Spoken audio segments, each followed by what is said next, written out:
The Atlanta Falcons have a new starting quarterback, and it's just no, it's not. It's Lamar. No, it's not. The Falcons have given Kirk Cousins, the former Vikings quarterback, a new 4-year deal in excess of $180 million is the deal. 100 of that is guaranteed. That breaks down to $45 million a season.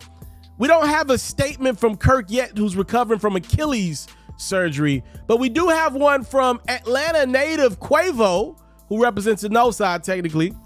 He said in his Insta story, once he heard of the deal, "We having plenty change down here. Ice 'em out, Kirk Frost," I guess is the new nickname that Quavo is giving to Kirk Cousins. This story, this NFL news, is getting a whole video itself because I think it's one of the most ridiculous things I've ever seen. Ladies and gentlemen, I spent a good amount of time in Atlanta. For a long time, I have told y'all the Atlanta Falcons should go out and go get a black quarterback. It just fits the culture of the city. And specifically, I wanted them to go get Lamar Jackson last offseason when the Baltimore Ravens were iffy about giving Lamar the biggest bag possible. By the way, you see how that turned out. All he did is won the MVP this season. I thought the Falcons should have gave up 2 first-round picks to go get Lamar. Because think about it, right? Look, we can actually break this down. The first-round picks, as good as Bijan Robinson is, that would have been the pick last year. And then this year, I mean, I don't know who the Falcons are going to get in the draft, but I can tell you for certain, it ain't going to be no damn Lamar Jackson in that dang draft. Look at what the Falcons just did. They just gave Kirk Cousins, an average quarterback at best, pretty much another Dak Prescott, $180 million coming off an Achilles tear. I think that's ridiculous. And I understand that Kirk's wife's got ties to the Georgia area. I believe she's from Alpharetta, which is a rich part in Georgia, if you're not familiar. I still think this is ridiculous. I do. And I think the owner is avoiding another black quarterback after the Michael Vick saga. I do. I really do. And yes, I know the Falcons have went out and brought in Desmond Ridder and Mariota, but those are very safe picks, if you know what I mean. Very safe. They ain't went out and got a brother in a minute.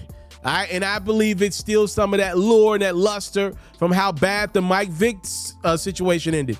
I get it. I do get it. But listen, Lamar Jackson is not Michael Vick. Lamar Jackson head is on straight and his game is on another level.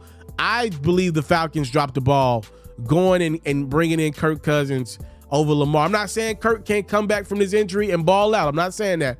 But I like I said, I spent a good amount of time in Atlanta. I see the Mike Vick jerseys to this day. All you really ever see is Mike Vick and Julio Jones jerseys.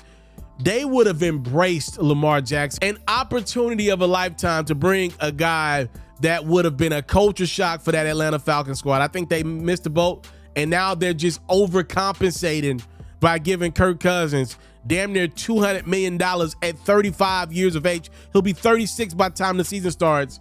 You're giving him $200 million off an Achilles surgery? What?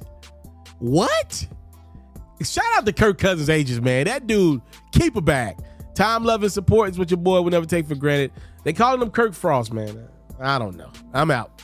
I want to salute you, homie, you know, for building your own thing and doing your own thing. Why build theirs when I believe I can build my own? You've already done it, or I wouldn't be here. I'm already the only elite sports and music journalist in the game today. My goal is simple, to be the best there's ever been. So please don't go. Make sure you subscribe and follow the journey. It truly means everything to me. I tell stories. I talk music. I cover sports. I am culture. I am Pharaoh.